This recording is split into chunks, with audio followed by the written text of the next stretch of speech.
Angelina is so emotional at the funeral makes everyone suspect something is going on.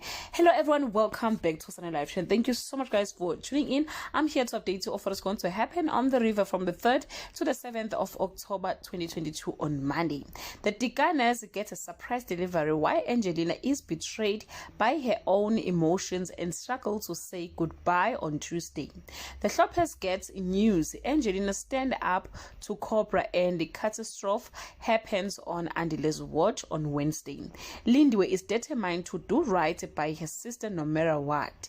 Paulina finally finds solace and the Shoppers family's hope is renewed on Thursday. The Shoppers are not the only ones concerned about Kwezi, and thanks to Cobra, a rift forms between Paulina and Angelina again on Friday.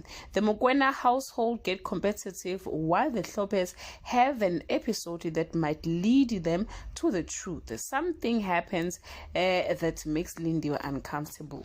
Guys, this is all I have for today. You can leave your comment below and share your opinion. Bye.